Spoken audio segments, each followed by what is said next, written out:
everyone, welcome to Ida's Tailoring. Today's video is double good. We are gonna make a t-shirt cloning one that is already very good and nice, but we are gonna change the rounded neck for a v-neck. So let's go! This is the t-shirt I wanna copy, but not really, because first I wanna take in the sides to make it perfect. And this is the fabric to make the new one.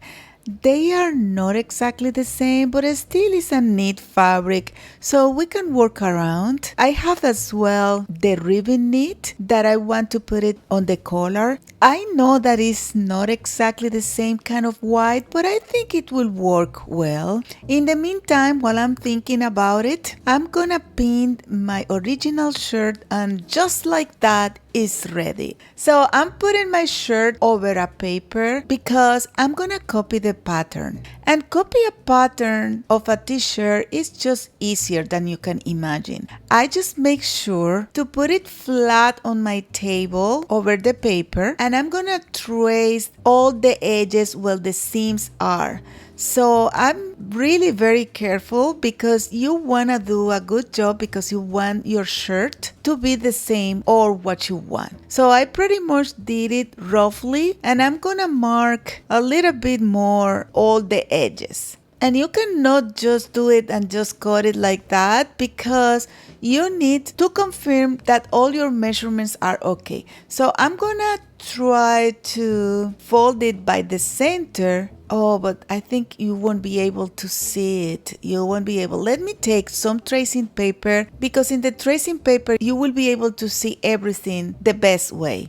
So I'm gonna trace again the pattern. This time I'm using a ruler, because why not? And remember, at the edges I always like to do the sides a little shorter. So now you can see better, right? Now I am folding my pattern by the center, and then you see it's very similar, the two sides, but it's not exactly the same. So what I'm gonna do, I'm gonna try to go more or less in between. But the most important is the original measurement. So I'm gonna take my shirt and I'm gonna take some measurements on the shirt. For example, this across shoulders is about 14 inches and 1/4, and I don't even need to make the mental math of dividing it by 2. I just fold my tape, and then I will see right away what is the half of it.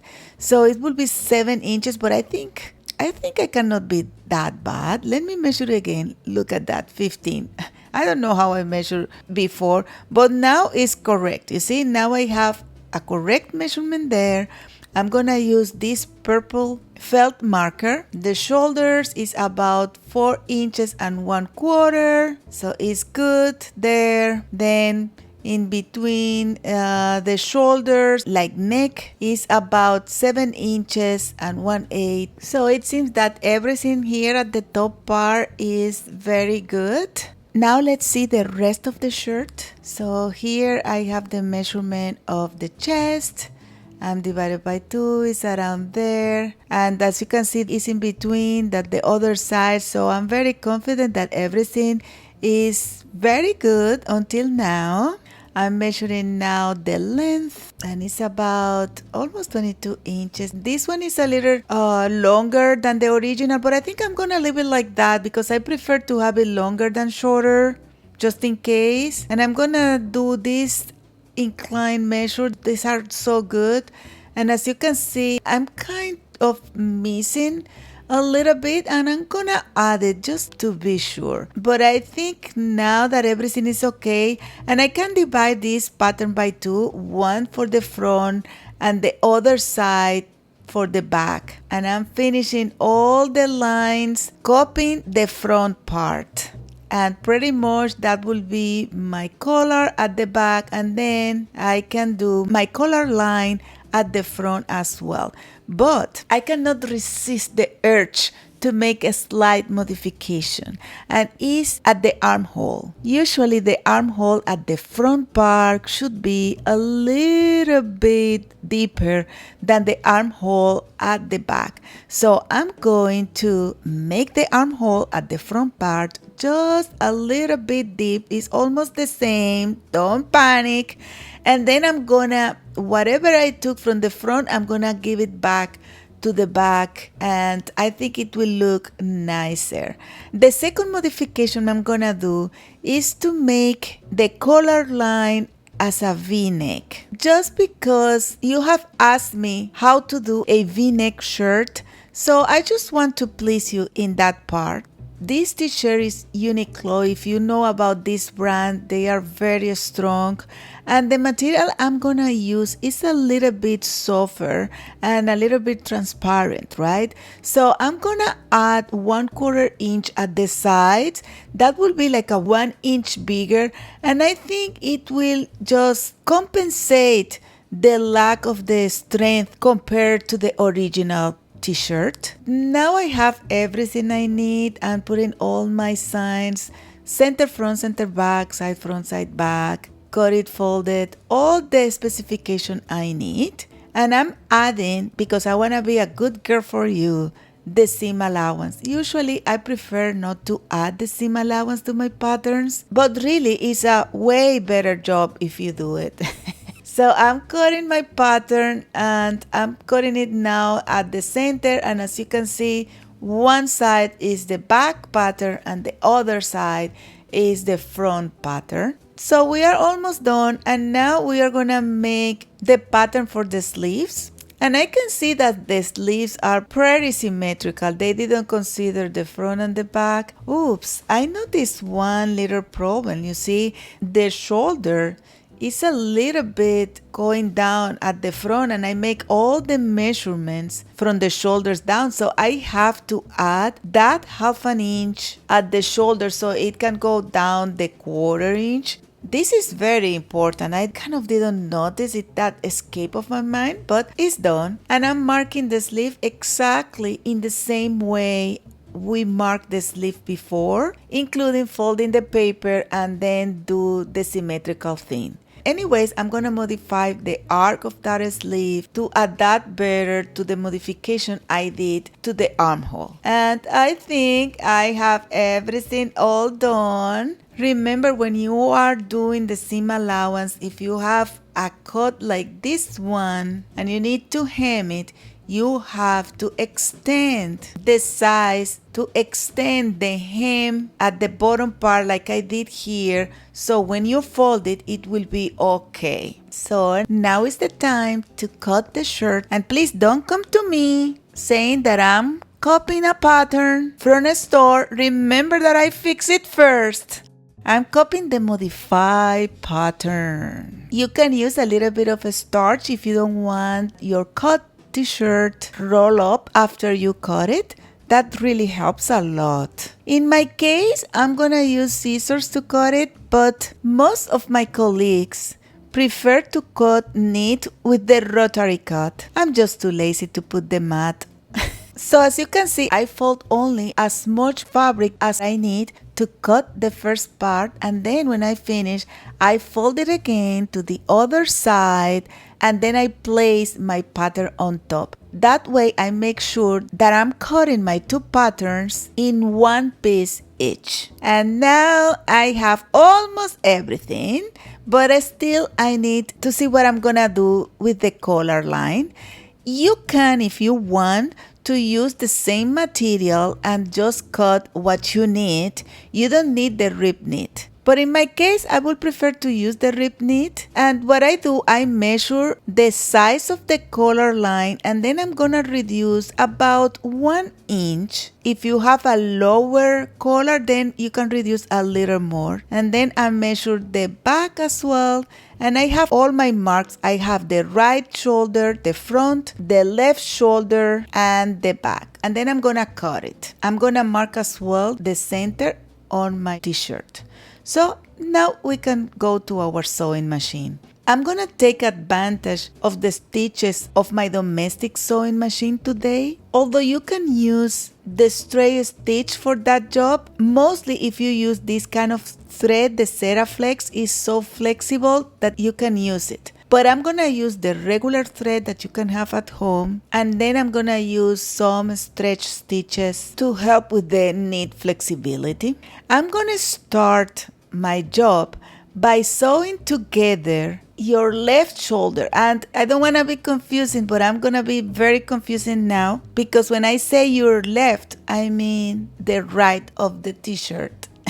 And I'm going to use straight stitch for this one just because I'm going to use clear elastic that will act as a stabilizer. So I'm gonna stitch the clear elastic on top, and then I'm gonna cut the excess of material, and I'm going to my serger machine and I'm gonna serge this seam. And this is what I have until now. So as you can see, the t-shirt is sewn by what will be the right side of the t-shirt, which is your left side. And I'm being clear.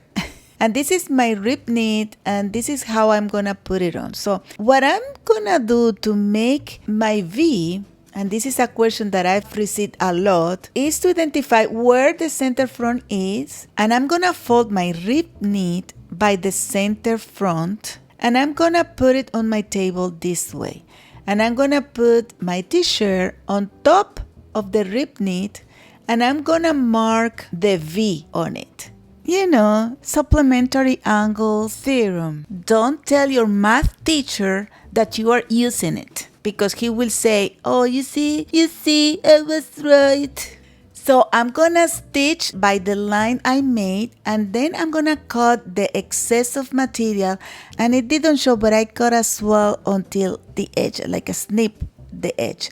Now I'm gonna go to my ironing table because I want to open those seams and flatten up. And now you can see the snip I did as well. And after I flatten it up, I can put them together and just a little press. And I'm gonna go back to my sewing machine, and I'm gonna make sure to fold this very well, making sure that the seams are pinned with the seam together, so I don't get confused when I'm sewing it. And I'm gonna sew these pieces together using zigzag. I went from the center to the sides because I feel like that way it won't move so much.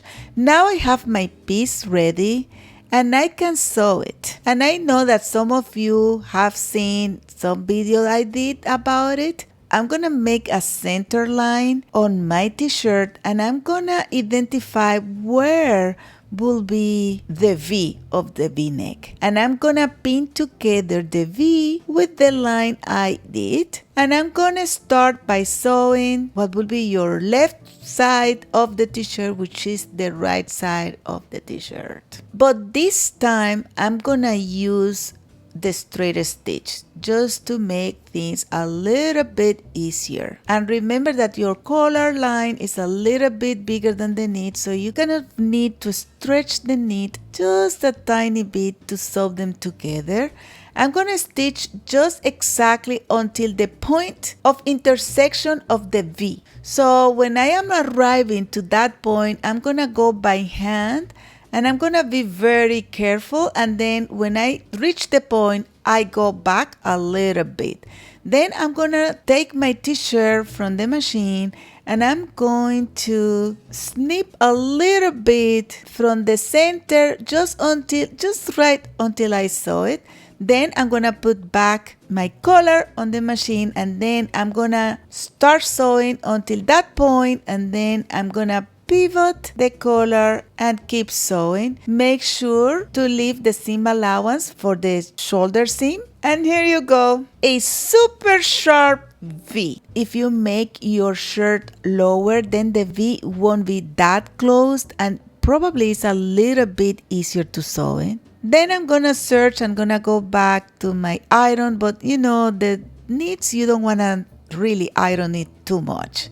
For my next step, I'm gonna use a double needle just to spice things up a little bit. And for the double needle, you just need to put your double needle and thread it with 2 threads instead of 1. And if you want, you can loosen up a little bit the tension of your bobbin too. Then everything is the same. I'm gonna use the stretch stitch, but with the double needle. The stretch stitch is very elastic, so I'm gonna make sure to go in between to achieve a nice seam. And then I can sew the other shoulder in the same way I did the first one with the stabilizer and the serger, and I'm going to tack the excess of seam allowance so it's not too bulky there. So as you can see, I'm choosing the industrial way to sew the t-shirt. That means that my next step is to stitch the sleeves before I close the sides. I mark what is the front just to make sure to put front with the front, and then it will be so easy to stitch and serge the sleeves. So my t-shirt is almost ready, but instead of doing a regular hem on my sleeve, I'm gonna go 70s, and I'm gonna add knit as well on the sleeve area. This is why then I need to cut the hem, because I'm just putting it with the knit, right? And I'm gonna do the same I did before. I sewed together the two pieces using the zigzag, and then I sew together the two pieces using the double needle. Then I used my straight machine to attach the knit to the sleeve, just because I was too lazy to change again the needles, and I serged it. It will be okay, I promise. And then I finalized that with the double stitch made with my double needle, and yes, I have that many white threads. Now that my sleeves are ready with the hem and everything, I can sew the sides. And for the sides, I'm gonna be lazy again and do it with my straight stitch. Now is almost everything done, and I'm just need to serge the bottom of my t-shirt to make the hem. After I serge, I want to mark the hemline just because it will be easier for me to fold it. Something else that you can do is to pin it all around. Then I'm gonna go back to my sewing machine, and I'm gonna use my domestic sewing machine with the double needle to make a very nice hem. I'm gonna sew all around. I'm gonna make sure to keep the distance that is signaled on the plate, and I'm gonna sew all around. Remember that the stitch with the double needle is very stretchy, so this stitch will be so stretchy and nice. And here you go, it's done. I just need to iron it a little bit. Let me show you. First, the original one. This is the t-shirt. This is how it looks on the mannequin. And now let me put the other one. You see? It looks good, right? It has a very nice V-neck. I like the detail of the knit at the sleeves, and I love the double stitch on the hem part. Nice, huh? Please let me know in the comment if after seeing the video you think you can do your own t-shirt. And remember, if you find this video useful or entertaining, please give us a like, and don't forget to subscribe, share, comment. Bye!